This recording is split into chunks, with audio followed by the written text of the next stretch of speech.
Hi, in today's video I'll explain how the content from an easy English picture book, The Very Hungry Caterpillar by Eric Carle, can be used to explain parts of speech and sentence structure. That serious English grammar that goes way beyond learning basic English vocabulary can be easily done even with young learners. Firstly, because it is an easy English story for kids, and secondly, because we are using a story. Let's see how.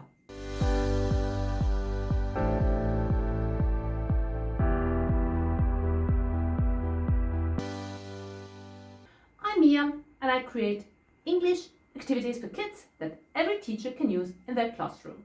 And I also create activities that children can play with their parents at home. The English language learning method that I use to teach kids English is called ChestBook teaching. It's easy English for kids, highly engaging and highly motivating because we use communicative approach. Activities are real-life tailored, task-oriented, and put children in the center in the active role for they create their own outcome of the activities. Want to learn more? Just follow the links in the description below. But right now, let's dive into parts of speech and sentence structure. So by now, we already have a visual story, and with kids, we've played elementary games that help children connect the question words to specific parts of speech. That was all hands-on. And now, we need to transfer the knowledge, the children's knowledge from hands-on to the abstract one. How do we do that? The link between the two is called word web. Word web is a mind map-like tool with the basic parts of speech displayed in bubbles. Alongside the activity, where children put up a visual story, they also draw a word web in their notebooks. And as they read the sentences from the visual story, they then write what they read into their notebooks, which is the form of an abstract version of the visual story. Yes, it is another time-consuming activity, but it is important because, again, the process is the one that makes children transfer the concrete knowledge into an abstract one. This way, if you practice it, of course, children fully comprehend how the parts of speech create a sentence structure. And the activity, well, I simply call it read a sentence or translate the sentence. Let's have a look at both activities. How about if I say Гусениця спи за хрушко? How are you going to say that? A tiny caterpillar sleeps with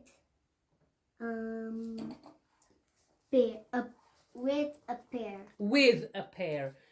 Which numbers did we use now? 1, 2, and 3. Great. So this is the first position, second position, third position. Beautiful. Okay, now a trick. Cocoon, spí,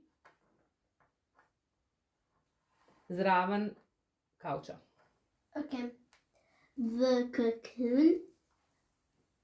cocoon sleeps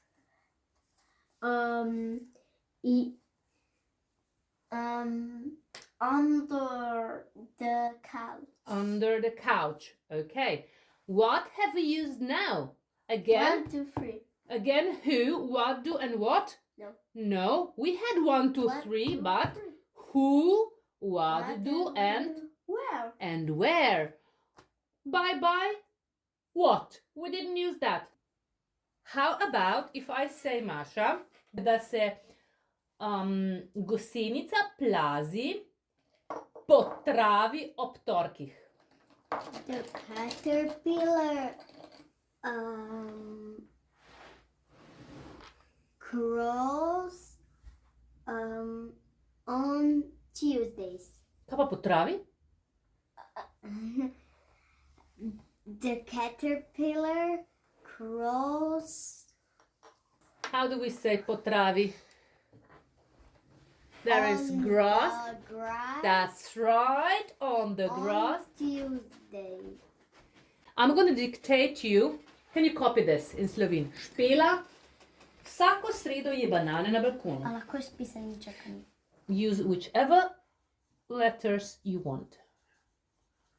Špela vsako sredo. Okay.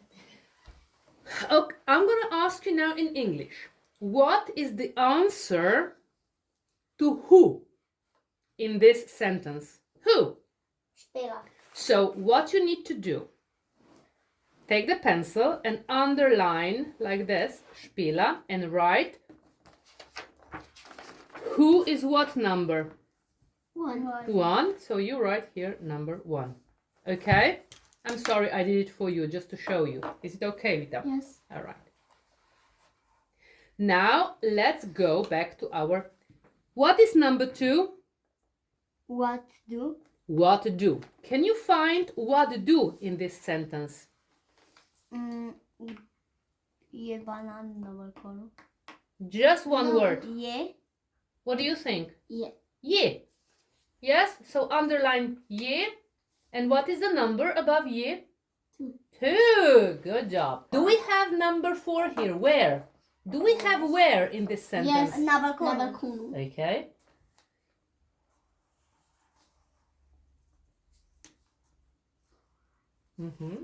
Good.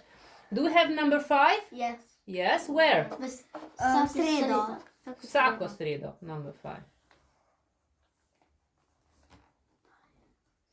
Now, in Slovene language, we have 1, 5, 2, 3, 4. But in English, it should be 1, 2, 3, 4, 5. So when we write an English sentence, Špela. what is going to be first? Špela. Write Špela. Because Špela in English is Špela.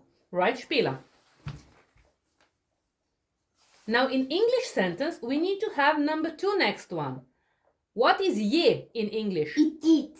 But we have Špela, who is just... It is. So write it's. Yeah, how do you write it?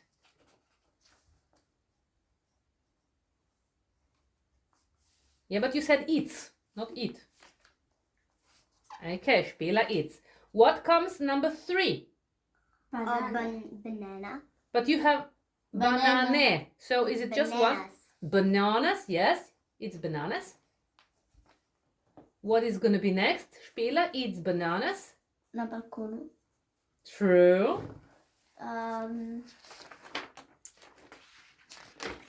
On a window. Window is okno. Balcony is On a balcony. on a balcony, yes. Balcony. And the last one is when. Sredo. In Wednesday. Does it say ob sreda? On Wednesday. Every. Every. Because it doesn't say ob sreda, yeah, vsako sredo. So it's going to be every. Every. Be careful how you write Wednesday. Big W. Now, do you still believe that the book is too easy for the 9-year-old? I certainly don't. Well, that's it for today. My last video in the Very Hungry Caterpillar series is going to be about the use of language. Children will first read a story and then write it. Stay tuned. And the best way is to subscribe to my channel. Don't forget to click the bell. This way you'll be notified when my next video is out. Bye!